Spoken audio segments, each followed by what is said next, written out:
Hello बच्चों, मैं doctor छाया त्यागी आज फिर आपके सामने हूँ एक नई वीडियो लेकर आपके एग्जाम्स के लिए। एग्जाम्स बेटा आपके आने वाले हैं। कुछ बच्चों के स्टार्ट हो गए हैं।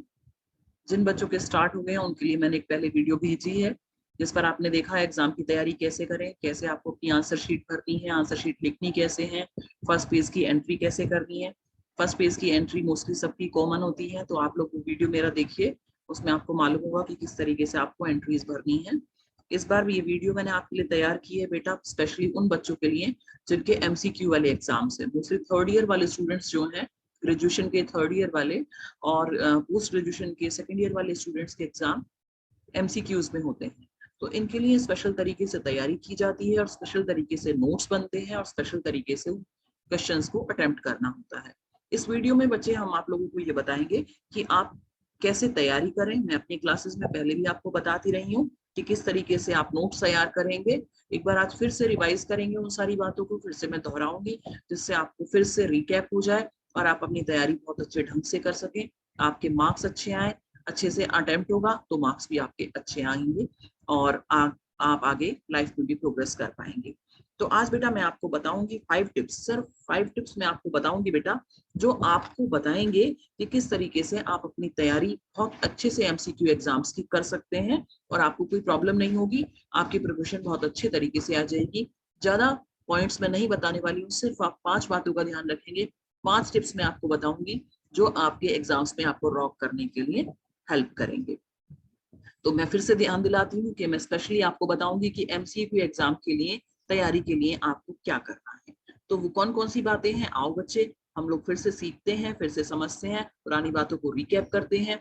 जो बच्चे पहली बार ये वीडियो देखेंगे उनके लिए वीडियो बहुत हेल्पफुल होगी। जो बच्चे क्लासेस मेरी लेते रहे हैं उन लोगों को मालूम है कि मैं किस तरीके से उनको बताती हूँ कि वो अपने एग्जाम की तैयारी कैसे करें। चलिए बेटा देखते हैं, एक एक करके सारे पॉइंट्स को हम समझते हैं। तो उसमें पहला पॉइंट है बेटा फिजियोलॉजिकल एंड साइकोलॉजिकल रिक्वायरमेंट। बेटा ये सबसे महत्वपूर्ण बात है कि आप जहां बैठे हैं, जहां आप माहौल बना रहे हैं, माहौल का बेटा बहुत बड़ा इफेक्ट आता है हर आदमी के लिए और स्पेशली स्टूडेंट्स के लिए तो एनवायरनमेंट बहुत मायने रखता है। हमारी दो तरह की बेटा मोस्टली नीड होती है, फिजियोलॉजिकल और साइकोलॉजिकल। स्टूडेंट्स के लिए दो स्पेशल नीड है। अगर आपका फिजियोलॉजिकल एनवायरनमेंट और साइकोलॉजिकल एनवायरनमेंट आपका अच्छा है तो आपकी लर्निंग कैपेसिटी बेटा आपकी बहुत अच्छी रहेगी। लेकिन अगर आपका दोनों एनवायरनमेंट में कहीं भी प्रॉब्लम है तो आपको वो दिक्कत आने वाली है और आपकी लर्निंग प्रॉपर नहीं होगी। आप अच्छे से याद नहीं कर पाएंगे, आपके दिमाग में वो सारी बातें रिटेन नहीं रहेंगी और वो आप पढ़ेंगे भी और वो वापस चला जाएगा, आप उसको माइंड में कैप्चर करके नहीं रख पाएंगे। तो कौन सी बातों को आपको ध्यान रखना है बेटा, मैं आज वो बताऊंगी। बड़ी कॉमन सी बातें हैं, हम जनरली कहीं पर भी बैठ के पढ़ना शुरू कर देते हैं। बेटा हमें इस चीज का ध्यान रखना है कि हमें कहीं भी बैठ के नहीं पढ़ना है। सबसे पहले ये देखना है कि जहां हम बैठे हैं वहां पर डिस्टरबेंस के लिए भी कुछ नहीं है। फॉर एग्जाम्पल आपका टीवी तो सामने नहीं है, आपका कंप्यूटर सामने तो नहीं है जिस पर आप मोबाइल पर, आपका मोबाइल तो पास में नहीं है जहां आप गेम खेलते हैं, मोबाइल पर बार बार मैसेज आ रहे हैं, तो आपका बेटा ध्यान बटेगा। जब आप रेगुलर तरीके से स्टडी करना चाहते हैं, आप चाहते हैं कि आपकी तैयारी हो, तो जितने भी टाइम के लिए आप बैठे तो आप अपनी इन चीजों से दूर हो जाए। अगर आपको वो जरूरत है कि आपको वहां से कुछ देखना है तो सिर्फ उस चीज को आप अपने पास रखें, अदरवाइज उन चीजों को वहां से हटा दें। टीवी आपके पास नहीं होना चाहिए। इस तरीके से आपका फोन, अगर आप पॉसिबल है आप बुक से पढ़ रहे हैं बेटा, आप ये देखिए कि आपका कहाँ से मैटर मिलेगा, बुक से या आपके पास नोट्स हैं जो मार्केट्स में अवेलेबल होते हैं वहां से आप पढ़ रहे हैं, वही चीज आपके पास होनी चाहिए जो भी आपके रिक्वायरमेंट है। पेन आपको चाहिए, जैसे आपको मार्कर आपको चाहिए या हाइलाइटर आपको चाहिए, तो इस तरह की चीजें आप अपने पास रखिए जिससे कि सिर्फ अपने सब्जेक्ट के बारे में सोच सकें, अपनी पढ़ाई के बारे में सोच सकें। अगर अलग तरह की चीजें आपकी होंगी तो वो आपको डाइवर्ट करेंगी, आपको कंसंट्रेशन में प्रॉब्लम आएगी। तो वही चीजें रखें जो आपकी जरूरत की हैं। आप अपने पास पानी जरूर रख सकते हैं, एक अच्छा सा प्लांट आप अपने पास रख सकते हैं जो आपको एनर्जी देगा। आप अपने पानी अगर रखेंगे तो बीच में आपको पानी की जरूरत है तो आप पानी पी सकते हैं। इस तरह की चीजें, सिर्फ जरूरी जो चीजें हैं बेटा वो आप रखेंगे। साथ में देखेंगे जहां आप बैठे हैं वो जगह कैसी है, आपकी चेयर टेबल पर आप पढ़ाई करें या आप जमीन में बैठ के पढ़ाई करें। बेटा पुराना मेथड है लेकिन बहुत अच्छा है। आप छोटी कम ऊंचाई की टेबल सामने रख करके जमीन में भी बैठ सकते हैं। अदरवाइज आपको अगर कंफर्टेबल सीट लगती है कि चेयर और टेबल पर आप बैठते हैं तो आप वहां भी बैठ सकते हैं, लेकिन आप बेड पर बैठकर बिल्कुल पढ़ाई नहीं करेंगे, क्योंकि बेटा बेड पर बैठकर कभी भी पढ़ाई अच्छे से नहीं हो सकती। आप बेड पर बैठेंगे, फिर आप अपने पैर फैलाएंगे और फिर अल्टीमेटली आप लेट जाएंगे और आप कंसंट्रेट नहीं कर पाएंगे और आपको नींद आएगी। तो आप जहां बैठे हैं वहां आपका पोस्चर, आप कंफर्टेबल हो बैठने में और आपको आराम भी लगे और आप वहां थोड़े ज्यादा टाइम तक बैठ सकें, ऐसी जगह आपको बैठना है। तो आप नीचे बैठकर, मैंने बताया नीचे बैठकर छोटी ऊंचाई की टेबल आप रखकर सामने और वहां पढ़ाई कर सकते हैं, या आप चेयर टेबल पर बैठ के पढ़ाई कर सकते हैं, जहां आपका कंसंट्रेशन बना रहेगा, आप कंफर्टेबल पोजीशन में रहेंगे, आप ज्यादा देर तक बैठ पाएंगे और आपका दिमाग नहीं भटकेगा, आप आराम की तरफ नहीं जाएंगे। एक बात और ध्यान रखनी है बेटा आपको, जो बहुत जरूरी है, अगर आपके साथ कुछ काम आपको बाकी है, बहुत जरूरी काम है, माना आपकी मम्मी ने कुछ कहा है कि बेटा ये कर दो, या पापा आपको कुछ बोल कर गए, तो बेटा प्लीज आप वो वाली सारी ड्यूटीज अब पूरी करके बैठिए। अदरवाइज आप बैठे हैं, आपकी मम्मा पीछे से बोल रही है कि बेटा ये कर दो, वो कर दो, या आपके फादर कुछ बोल के गए हैं, फिर आप बार बार देख रहे हैं कि 3 बजे मुझे ये करना है, ये काम करना है, तो बेटा जो भी आपको अगर कोई रिस्पॉन्सिबिलिटीज है वो इस टाइम पर हो सकती हैं, तो आप उन सबसे फ्री होकर के तब आप बैठिए, या उनको किसी और को सौंप करके आप तब बैठिए। आप बोल के बैठिए कि मैं इतनी देर पढ़ाई करूंगा और अब मैं, मुझे कोई डिस्टर्ब ना करे। जब इस तरीके से आप मन बनाकर बैठेंगे तो आप अपने भगवान का ध्यान करिए, अपनी कंफर्टेबल पोजीशन में आइए, रिक्वायर्ड चीजों को अपने पास रखिए और भगवान का नाम लेकर के अपनी पढ़ाई शुरू करिए। आपका कंसंट्रेशन बहुत अच्छा बनेगा। इसके बाद बेटा हमारी दूसरी चीज आती है कंटेंट ऑफ योर सिलेबस और योर रिसोर्सेज।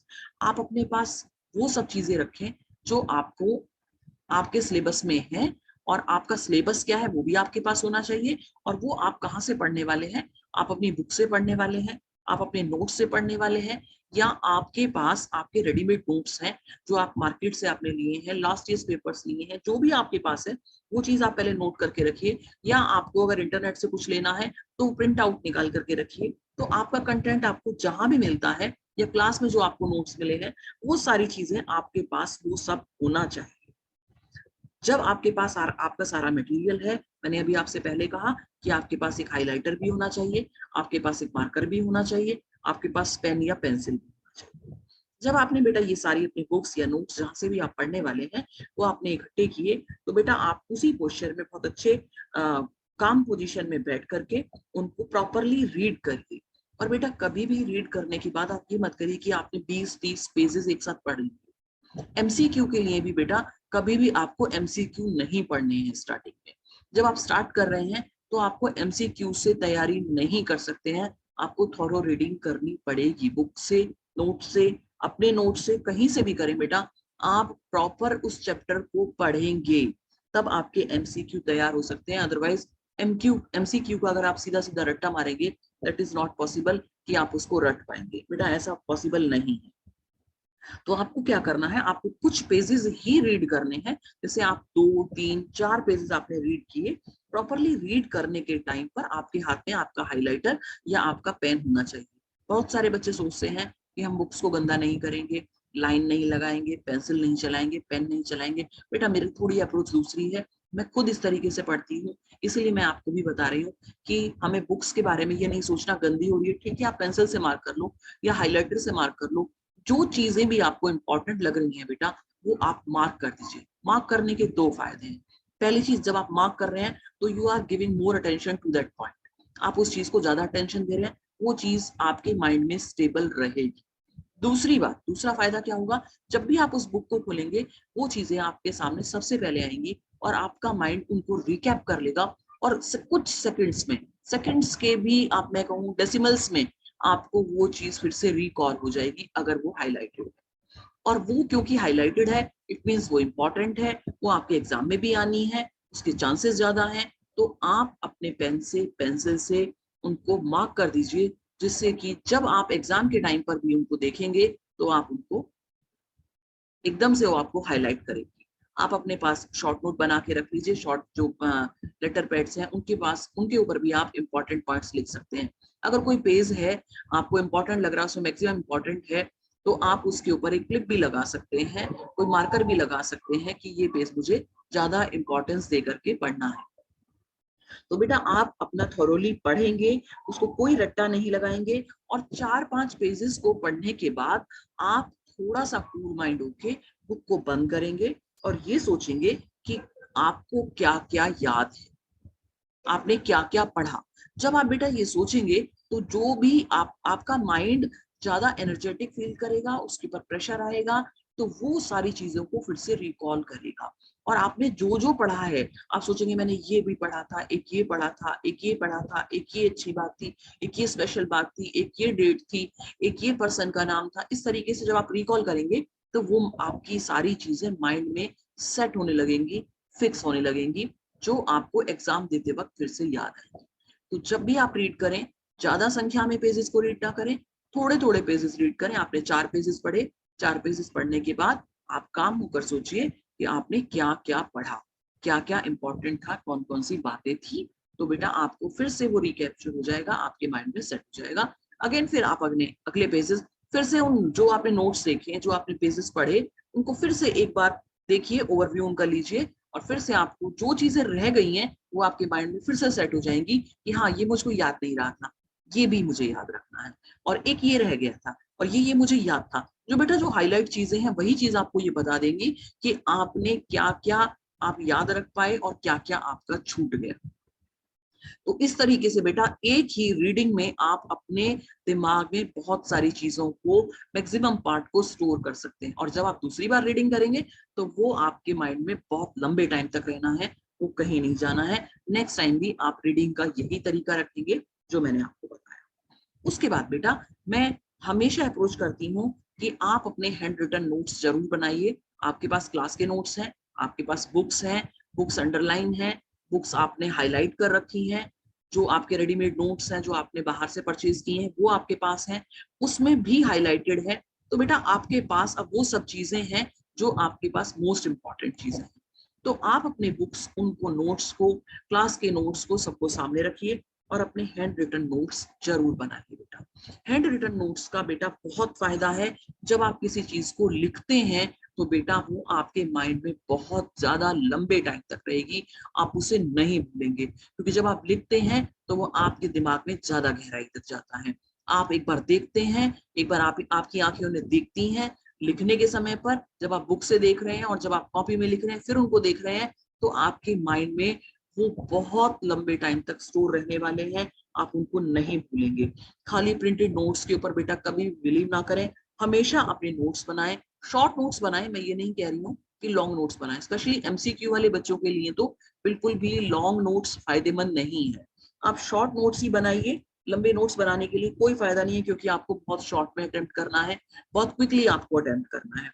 तो आप बेटा चैप्टर वाइज नोट्स बनाइए।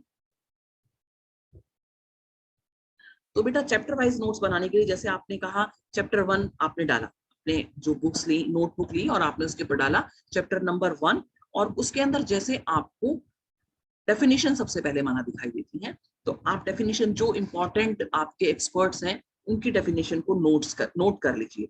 और नोट करते समय बेटा आप स्पेशल ध्यान रखिए कि कई बार कॉमन होती है डेफिनेशन, लगभग सेम लग रही होती हैं, तो उन चीजों को हाईलाइट कर दीजिए जो एक दूसरे से मिलती हैं। उनको देख लीजिए कि वो उसमें खास बात ये है, इसमें खास बात ये है, मुझे इसको ऐसे ही याद करना है। कुछ वर्ड्स को उसमें अंडरलाइन कर लीजिए या हाईलाइट कर लीजिए, जिससे आप उन वर्ड्स के बेसिस पे, आपको वहां डेफिनेशन लिखनी तो नहीं है, सिर्फ आपको रिकॉग्नाइज करनी है कि ये डेफिनेशन किसकी है। तो बेटा कुछ वर्ड्स को उनको हाईलाइट कर लीजिए जिनसे आप उसकी डेफिनेशन को पहचान लें कि हाँ ये तो उस राइटर की या उस एक्सपर्ट की डेफिनेशन है। इस तरीके से बेटा आपको याद रहेगा कि डेफिनेशन किसकी है। फिर बेटा आपके क्वेश्चंस आते हैं फुल फॉर्म्स वाले। तो आप क्या करेंगे, जैसे मैंने कहा डेफिनेशन लिखिए, फुल फॉर्म्स वाले नोट्स में आप लिखिए कि इसकी फुल फॉर्म ये है, वो वर्ड्स डालिए, उसकी फुल फॉर्म डालिए। इस तरीके से बेटा आप अपने एमसीक्यू वाले के लिए आप डेट्स, चैप्टर के अंदर जो भी डेट्स आ रही हैं उनको डाल दीजिए कि वो कौन से ईयर में या कौन सी डेट थी। डेट के साथ बेटा एक स्पेशल बात और मैं आपको बताना चाहूंगी। जैसे एग्जाम्पल लेते हैं, हमारे ग्रेजुएशन में आपका पेपर है, तो उसके अंदर माना जैसे आपका है लॉ वाला पेपर है, तो उसके अंदर इंटेलेक्चुअल प्रॉपर्टी वाला माना एग्जांपल लेती हूँ मैं। उसके अंदर आपने ये चैप्टर निकाला और उसके अंदर ट्रेडमार्क एक्ट भी है, उसके अंदर पेटेंट एक्ट भी है, उसके अंदर कॉपीराइट एक्ट भी है, उसके अंदर डिजाइन एक्ट भी है। तो जैसे ट्रेडमार्क एक्ट होता है 1999, पेटेंट एक्ट है 1970, कॉपीराइट एक्ट है 1957 और डिजाइन एक्ट है 1000। अब बेटा अगर आप इनको इसी तरीके से याद करेंगे तो थोड़ा याद करना मुश्किल होगा। तो आप क्या करेंगे बेटा, आप इन्हें ऑर्डर में डाल देंगे। ऑर्डर में कैसे? जैसे सबसे पहले 1957 आता है, तो आप 1957 पहले लिखिए। उसके बाद आप देखिए 1970 बाद में आता है, तो फिर आप 1970 लिखिए। फिर उसके बाद 1999 आता है और उसके बाद 2000 आता है। तो आप इसी तरीके से आप नोट्स बनाएंगे कि कॉपीराइट एक्ट 1957, उसके बाद पेटेंट एक्ट 1970। तो आप याद रख सकते हैं कि कितने साल बाद पेटेंट एक्ट बना है। सबसे पहले शुरुआत में कॉपीराइट एक्ट बना जो 1957 में है। अब आप इसको कैसे याद रख सकते हैं? आप ऐसे याद रख सकते हैं कि भारत को आजादी कब मिली? 1947 में।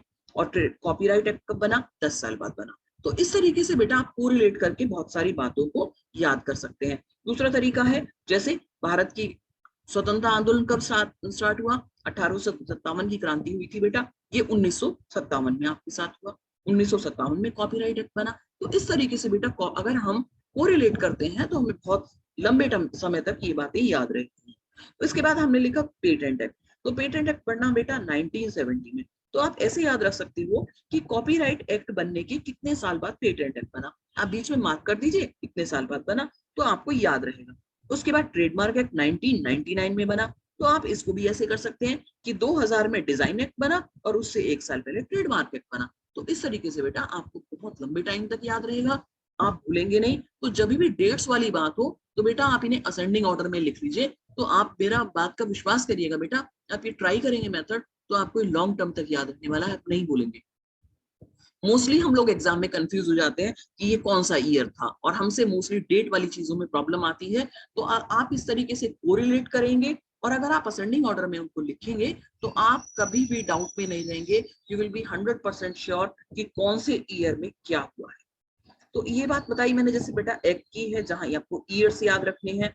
ऐसे बेटा आप लोगों के लिए ऑथर भी आते हैं कि इस बुक का ऑथर कौन है, कौन से ईयर में कौन सी चीज पास हुई, कौन सा रूल्स एंड रेगुलेशन आया। प्लेसेस आपसे पूछे जा सकते हैं, जैसे कि उसका हेड ऑफिस कहाँ है, सेबी का हेड ऑफिस कहाँ पर है।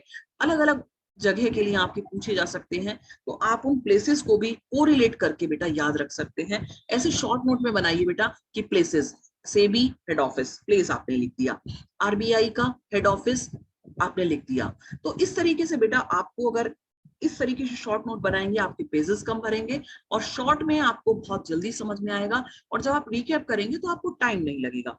आप जो लॉन्ग नोट्स हैं, जो आपकी बुक्स हैं, जो आपके ऑलरेडी जो नोट्स आप बाजार से खरीदते हैं, उनसे बेटा आप याद नहीं कर पाएंगे। लेकिन अगर आपने ऐसे हैंडमेड नोट्स बना लिए अपने, तो आप जस्ट उनको देखेंगे, कुछ पेजेस आपके बनने वाले हैं और आपको बहुत अच्छे से दिमाग में सेट हो जाएगा और आपको कोई प्रॉब्लम नहीं आएगी। और सबसे बड़ी जो प्रॉब्लम होती है एमसीक्यूज के अंदर कि हम लोग डाउट में आ जाते हैं कि हम क्या करें, ये था क्या, ये था क्या, ये था। वो चीज आपकी कंफ्यूजन दूर हो जाएंगी। इसी तरीके से माना किसी चैप्टर में ऑब्जेक्टिव्स दे रखे हैं तो आप ऑब्जेक्टिव्स के सिर्फ पॉइंट्स लिखिए। फंक्शंस दे रखे हैं तो सिर्फ उनके आप पॉइंट्स लिखिए, उनको ज्यादा डिटेल में मत लिखने की कोई जरूरत नहीं है। आप सिर्फ उनके हेडिंग्स लिखेंगे, उससे ज्यादा आप कुछ नहीं लिखेंगे। हेडिंग लिखने से ही आपका काम बन जाएगा। इसी तरीके से बेटा आप दूसरा और मेथड यूज कर सकते हैं, जैसे आप उसमें चार्ट बना सकते हैं। चार्ट से भी बेटा बहुत जल्दी याद होता है। मैं आपको लॉन्ग नोट्स जब बनाने के लिए बताती हूँ तब मैं कहती हूँ चार्ट बनाने के लिए आपको कि आप चार्ट बना लीजिए। तो आप एग्जाम में अगर चार्टिंग बनाए करेंगे तो आपको मार्क्स बहुत अच्छे मिलेंगे। तो इसी तरीके से बेटा अगर आपको लर्न करनी है कोई चीज तो आप चार्ट फॉर्म में भी रख सकते हैं, चाहे वो फ्लो चार्ट है या जैसे प्रोसेस है तो आप उसका फ्लो चार्ट बनाएंगे तो आपको वो याद रहेगा कि इसके बाद ये था, उसके बाद ये था। जैसे आप प्रोसेस ऑफ मैनेजमेंट है तो या फंक्शन ऑफ मैनेजमेंट है, पहला प्लानिंग है, उसके बाद ये है, उसके बाद ये है। तो आप अगर चार्ट फॉर्म में बना रहे हैं तो आपको वो ऑर्डर भी याद रहेगा। तो आप इस तरीके से अपने चार्ट भी बना सकते हैं, वो आपको बहुत हेल्पफुल होंगे और आप उन चीजों को जल्दी याद कर पाएंगे। इस तरीके से बेटा एक और टेक्निक होती है निमोनिक्स। आप लोग शायद जानते हो, कुछ लोग शायद ना जानते हो। निमोनिक्स बेटा ऐसे, जैसे आप लोग को मैं याद दिलाती हूँ, आपको वापस याद आ जाएगा। जब आप लोग 7th 8th क्लास में होते हैं तो आपको सूरज के 7 रंग याद कराते हैं कि कौन सा रंग किसके बाद है। तो आप उसको कैसे याद करते थे? एक तो पूरा तरीका था कि सातों रंग को आप एक के बाद याद रखें। लेकिन आपकी टीचर आपको कहती थी कि आप विबग्योर याद रखिए, PIBGYOR। तो एक एक कलर का, बी से वॉयलेट, आई से इंडिगो, इस तरीके से आप याद करते थे ना बेटा।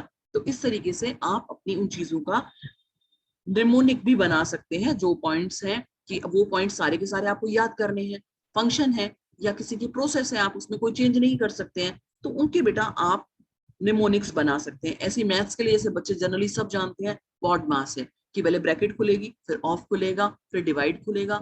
तो बेटा इस तरीके से आप अपने निमोनिक्स खुद तैयार कर सकते हैं। ये आपके लिए बहुत हेल्पफुल रहने वाले हैं और आप इनसे एग्जाम में आपको बहुत स्मूथ होकर आप काम करेंगे, बिल्कुल भी आपको टेंशन नहीं रहेगी और आप इजीली अपना आंसर कर पाएंगे। उसके बाद बेटा आपके नोट्स बन गए हैं, अब आपके एग्जाम आ रहे हैं, तो अब क्या करना है आपको, आपको अपने नोट्स रिवाइज करने हैं। इस टाइम पर बेटा आपको अपनी बड़ी बुक्स नहीं देखनी है। जब आपका एग्जाम है, आपको 1-2 दिन की छुट्टी मिली है, तो अगर आपके पास सफिशिएंट, अगर आपके पास 3-4 दिन का टाइम है, तो बेटा आप क्या करेंगे, एक बार जो आपने अंडरलाइन कर रखे थे या जो हाईलाइट कर रखे थे पेजेस, जस्ट उनके ऊपर पहले दिन एक बार निगाह मारेंगे। लेकिन अगर आपके पास बहुत कम टाइम है, तो बेटा अगर आपके पास कंप्लीट आपके हैंड रिटन नोट्स हैं, तो आपके एमसीक्यू वाले पेपर्स में आपको कुछ भी जरूरत नहीं रहेगी।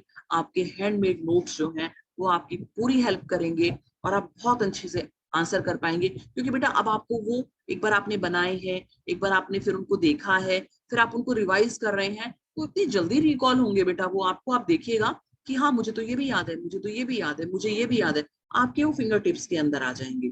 तो बेटा practice makes a man perfect. Practice तो बहुत जरूरी है। आप जितनी बार नोट्स को पढ़ेंगे, हर बार आप, एक बार आपने जैसे एक चैप्टर किया बेटा कंप्लीट, जो मैंने आपको पहले बताया, एक चैप्टर कंप्लीट किया नोट्स का, फिर उसके बाद आप काम होकर सोचिए, बिल्कुल शांत होकर बंद करके सोचिए कि मैंने क्या क्या बताया था, क्या क्या बताया था, वो भी मुझे याद है, वो मुझे याद है, उसका आंसर ये है। इस तरीके से बेटा आप परफेक्ट बना लीजिए, प्रैक्टिस कर करके आप बढ़िया से आप अपनी तैयारी कर पाएंगे। लास्ट में बेटा सेल्फ इवैल्यूएशन, जो अभी मैं आपको बता रही हूँ कि जब आपने अपने पूरे नोट्स कर लिए हैं, तो बेटा आप उस टाइम पर आपको लास्ट ईयर्स के कुछ क्वेश्चंस हैं, या आपके पास इस तरह की कुछ पीडीएफ हैं या कुछ शीट्स हैं जो आप सॉल्व कर सकते हैं, उनके क्वेश्चन पेपर्स हैं जहां से आप उनको आंसर कर सकते हैं और आप अपने आप को चेक कर सकते हैं कि आप कितने सही हैं। आपके पास माना एमसीक्यू पेपर पड़े हुए हैं, तो आपने उनको आंसर किया बेटा, एक चैप्टर किया आपने, उसको आंसर किया, आंसर करने के बाद आपने देखा कि आप कितने आंसर सही हैं, कितने गलत हैं। तो बेटा जो आप, जब आप सही करेंगे तो आपको लगेगा कि हाँ मुझे, मैंने इतना परसेंट तो मेरा बिल्कुल तैयार है, मुझे कोई प्रॉब्लम नहीं हुई और मैं कहीं भी गलत नहीं था। और जो आपके रह गए हैं बेटा, और वहां पर एकदम से आपकी शार्प ऐसे जाएंगी आंखें और दिमाग इतनी तेजी से दौड़ेगा कि ये मुझे याद नहीं था, ये मेरा गलत हो गया, अच्छा मुझे इसको ऐसे याद करना है। आप उसको बार बार माइंड में रिकॉल करेंगे, तो बेटा वो भी आपका फिक्स हो जाना है। और जब आप सेल्फ इवैल्यूएशन कर लेंगे और आप पाएंगे कि आप बहुत कुछ कर चुके हैं, आपको बहुत कुछ याद है, तो बेटा आपको जो खुशी होगी वो आपके कॉन्फिडेंस को बढ़ा देगी और आपको लगेगा कि मैं आउटस्टैंडिंग पोजीशन पर हूँ, एक्सेलेंट पोजीशन पर हूँ। जब आपको अपनी पोजीशन क्लियर हो जाएगी, तो you will be very confident to give the exam और you will be do the best in your exam. Thank you बेटा। ये छोटी सी वीडियो है, मेरी बातें बहुत कम थी, लेकिन बेटा बहुत बहुत ज्यादा फायदेमंद आपके लिए होने वाली है ये, आपके एग्जाम्स के लिए। Best of luck, good luck to all of you, thank you.